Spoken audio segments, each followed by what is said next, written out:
welcome. My name is Apero. If you don't know me, I am an Australian Gwent streamer living in Germany.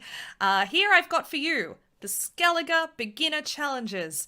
I hope you enjoy these videos. If you haven't already, please do hit that subscribe button. I really appreciate it. I'll bring you loads more beginner and intermediate content, as well as gameplay highlights, weird, wonderful moments.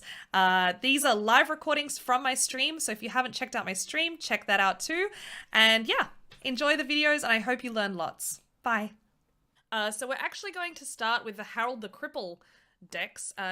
If my understanding of this challenge format screen is correct, the first 3 challenges should be related to Harold, and the second 3 challenges should be related to Bran. So what it says about Harold the Cripple. As a warrior, Harold was thoroughly unremarkable. Then a bear mangled his leg, and the bone healed back crooked. After that, each step caused him agonizing pain, and he fought better than ever before. He claimed the grit of constant suffering had honed an unstoppable edge. Alright, so let's begin with practiced in pain. Harold lived his entire life in excruciating pain, making him somewhat of an expert on the subject. This expertise extending to inflicting pain in others as well, to knowing where to strike to cause the greatest possible suffering, to evoke the most gut-wrenching screams. Soon, his foes would throw down their arms as soon as they heard his name. And then it gives us a little bit of information about the game that's coming up. It says Vorhis, so I assume that's going to be our opponent. Can reveal cards in your hand, gaining valuable information. Plus, many of his units benefit for every card revealed. And then it tells us a little bit about Harold. Harold can deal a lot of damage to your enemies. Combine this with your unit's abilities to defeat your opponent. I'm very happy they got that apostrophe correct as well. That makes me very happy. All right, so let's switch perspective. Here we go. Hey Dover, how are Dover? How you doing? The monsters ones used to be hard. Oh, all right. I don't remember that. All right, let's do this. Dun, dun, dun, dun. Not all battles need end in bloodshed. Here's the better loot than in your wildest, wettest dreams! Okay, so in the challenges, there's no mulligan phase. We just have the cards we have, so we don't need to worry about that. And the first card we see is a Mangonel. For those not familiar with a Mangonel, it deals 2 damage to a random enemy when it's first placed on the board, and then it also deals 2 damage every time a card is revealed. So if, for example, there's a card called an Alchemist that reveals 2 cards, if they play that card, the Mangonel will deal 2 damage randomly twice, because for 2 cards being revealed. That's the idea. All right, so let's have a little look at what we've got. We've got Jalmar, Geralt, Jutta, Oncrate, Warcrier, boost an ally by half its power. All right, so we're going to save that for a high value unit. The Drummond Shield Maiden, Priestess of Freya for Resurrection, and the Manticore Venom. All right, so we have a few different options. I think we could even open with the Manticore Venom here just to destroy that Mangonel. And we'll see if they have another one, because otherwise, with Vorhis, the opponent's leader, he reveals up to 4 cards. That means that this could deal us 8 damage. With the Manticore Venom being worth 13, that means we can avoid 15 value on that Mangonel, if not more. So I think we're just going to deal it. We're just going to kill it straight away. Let's see how that works out. We just don't want that. That's an example of what we call an engine card. It means that it generates value over time. So for every reveal, I'm just going to turn the game volume down a little bit. For every reveal of a card, it gives more points. So it might look non-threatening at first, being only 7 points, but over time it can deal a lot of damage. They've shown a Nilfgaardian Knight here. It reveals a random card in their hand. So it says in your hand because they're the ones reading the card. With priority given to bronze, then silver, then gold. All right, so they've revealed a bronze card. It's Alzor's Thunder. All right, so I think we're okay to just play our Shield Maidens. This Shield Maiden summons all copies of this unit to the row. Since we assume there's another 2 of them in our deck, it's not a bad idea to get it out early. It does put us behind in points, which is a little bit annoying. But at this point, I think it's okay. We're not desperate just yet. Give them no rest, no reprieve. And as fellow streamer Swim likes to say, thinning is winning. And this. All right, so this is really interesting. This is basically the Nilfgaard faction that we're playing against. This is the Nilfgaard equivalent of what we just did here. So you see, they summon all copies of this unit to this row. These summon all copies of this unit to this row. They have the exact same power. They're just different cards in different factions, but they're exactly the same in every other way. But we can see that there's only 2 of them there. What information does this give us? Well, it tells us that they probably have one of those in their hand, or they're only playing 2 in their deck, but I would guess it's more likely to be the former than the latter. All right, so let's just drop something. Maybe we could get Yuta out now and get ourselves ahead in points. We could also drop an Uncrate Warrior to do that. So this is going to damage itself by 1 when we put it on the board. So straight away, we're going to be on 20 points. So let's do that. We'll greet it, well. With fire and iron. With fire and iron. It's an unwritten rule of the Gwent world that you have to attempt to do the accents of all the cards as you play them, by the way. That's non-negotiable. So don't try to get around that one. I'm watching you. Okay. So now that we've clarified that, again, I think we're doing okay for cards here. We're still ahead on points. I might actually just launch Gwent up so we can see the point difference more clearly. But right now, no matter, I think the only card we can't play right now is the Priestess of Freya, if I'm not mistaken. Yeah. Because Priestess of Freya resurrects, and we don't have anything to resurrect yet. This is our graveyard. She only resurrects bronze soldiers. We don't have a bronze soldier in our graveyard. Makes sense. Okay. So I think we can just play another Uncrate Warrior here. We can just kind of keep going. Skellige! There you go. See? Prerequisite for playing Gwent. Varu? Oh. Okay, so this isn't actually normally only a 5-point unit. The spotter, what it does is it boosts itself by the base power of a revealed bronze or silver unit.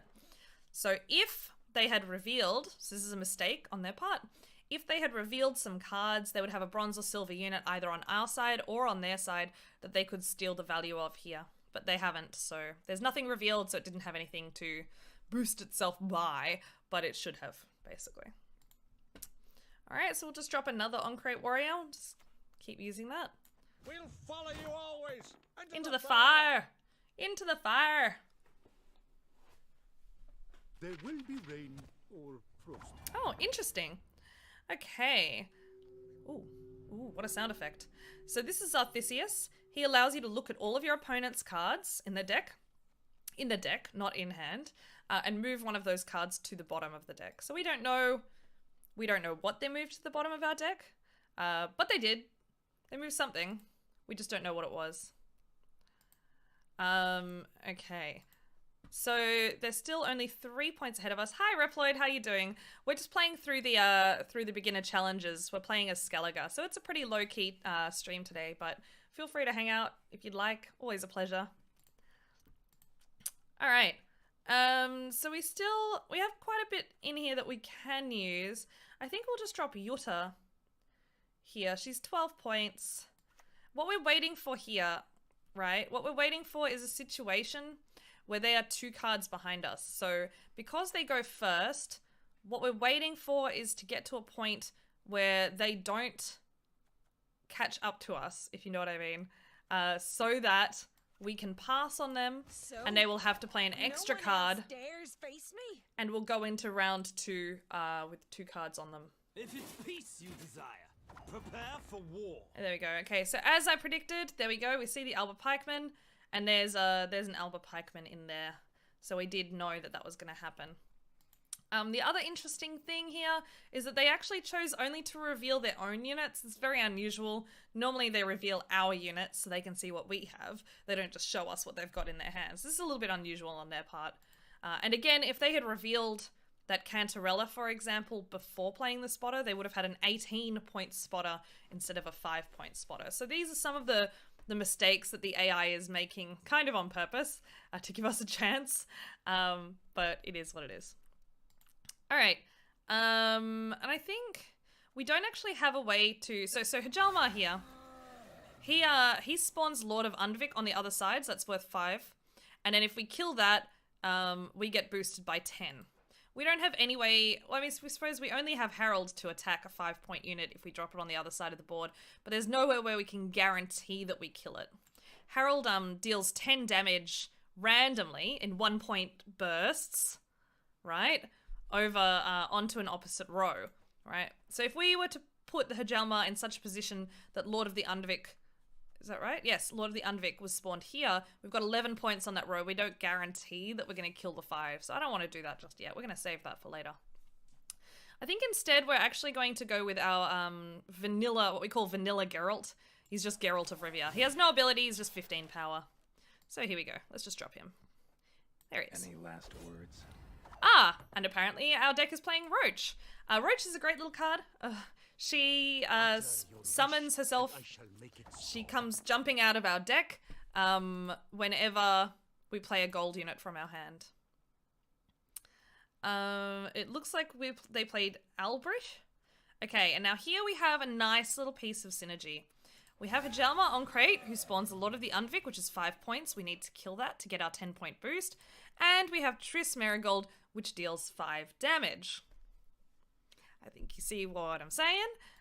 It's pretty straightforward. We're going to, at some point, play Hjalmar and then kill it with Triss. However, we don't have to do that right now because now we have the exact situation that I was talking about before, where we are up on points and they are down 1 card. So you see here, we're at the situation where you can see. They've got 4 cards, we've got 5 cards, but we're ahead on points. So if we pass now, they have to play an extra card and go down to 3 cards. This is a good situation. We call this card advantage, and we like it, so we're going to pass here.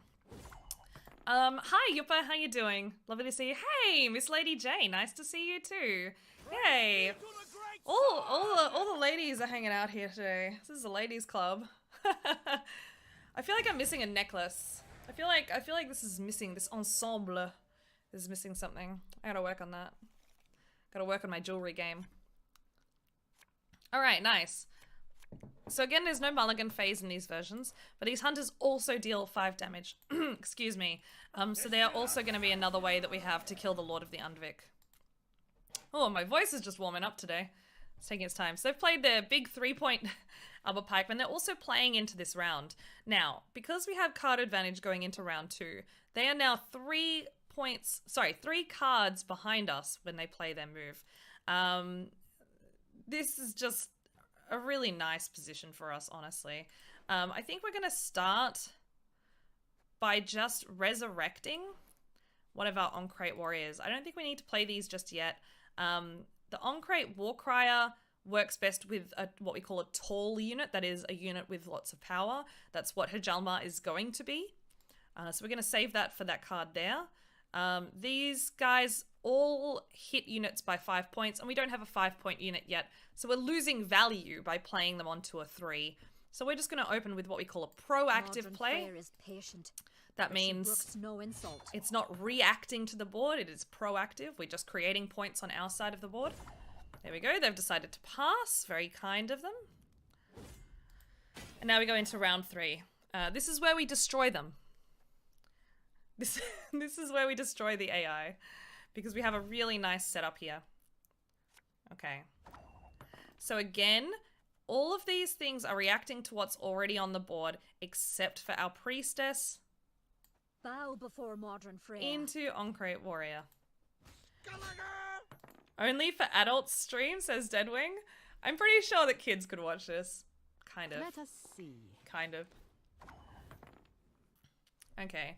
So we're going to begin, because again, all of this stuff requires something to hit. The only thing we can play here really is Hjalmar. So there we drop it. Who wants to taste Skellige Steel? Who wants to taste Skellige Steel? There you go. Just for you guys. Alright. So here we have a few options. We can kill that straight away, or we can start trying to ping down the mangonel. Honestly, at this point, I'm not super worried about the damage the mangonel is going to give because I think we're going to absolutely destroy them. So I think we're just going to kill the Lord of the Undvik. We're going to start with Triss, and we're just going to kill that 5-point unit straight away. We're going to assume they're not running anything like Scorch or Igni. There we go. So as you can see, we killed the Lord of the Undvik, and her Jalma is boosted by 10.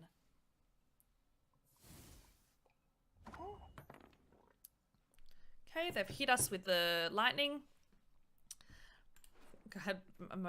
Thunder, not lightning. Thunder and lightning. Weirdly, Alzor's thunder is a lightning visual. Hey, Antiheld, welcome. Hey, Pedjaravan, welcome. Yeah, we're just playing through the newbie challenges here, so I don't think we're going to be facing Villain, Traiton, Mirth, or Scorch at this point. But you never know, I guess. So we've got this nice tall unit. We're going to drop the Tuasak. I don't know if I can say this. Tuasak? I don't know how to say this. Anyway, we're just going to drop him and hit the Mangonel by 5. But we're in a very nice position here. We forgot to talk a little bit about what Cantarella does. So let's just take a quick moment to talk about that because I didn't really cover what's going on there.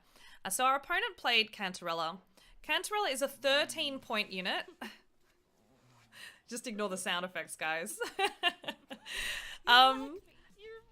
And she basically is a spying card, which means you play her on the opposite side of the board. So they're giving us 13 points, but in response, they get a card. So this achieves 2 things. This is something that confuses a lot of players, but this achieves 2 things. The first thing is that they minimize that card advantage that I spoke about earlier, which can help in terms of, for example, having things like last say. That means that you play the last card of the game. That can be very useful. Alternatively, maybe you know what's in your deck and you know that the value you're going to get is going to be worth more than 13, and so it's worth the trade-off. But normally it's to do with who goes first, who goes last, and just making sure you have enough ammunition, I suppose, to go into the round. I will say, generally speaking, it is unusual and not considered best practice to play Cantarella in round 3 when the points are the most crucial. Normally, most of the time you're going into round 3 with half a crown each, and you really need that final... You need every point to count. Tuasak. Villain incoming, 99% sure of it? I do not think so. If Villain, Traiton, Mirth were going to be played, it would have been played already, for one thing. Okay, and so now we're going to just kill this final Mangonel, just by 2 points. I mean, we could kill the Spotter. At this point, we're probably not going to get destroyed by the Mangonel, but I think at this point in the game, honestly, it doesn't really matter. We are so far ahead. I don't think we're going to be losing this game, frankly. Morhawk Devarye!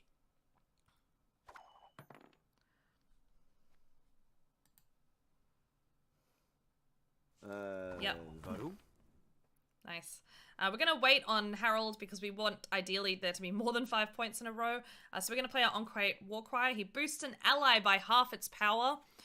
So logic dictates that the taller the unit, the better. So we're going to obviously use this Encrate Warcry on our 26-point unit. Should boost it by 13, bringing it to 39 points. Great! Et voila.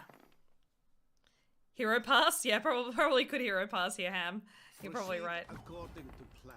All right, and there's our full value Harold on the back row. So we have to place it on the same row equivalent on our side, so we can see that he's sitting on the siege row. So we're going to put Harold on the siege row. To arms, all of yous. And that's a 78-point win. He plays Maruna. That would be pretty funny. Here we go. First challenge done. Hi everyone, me again. I hope you enjoyed this video. Please do hit that subscribe button and I hope to see you on my stream soon. See ya!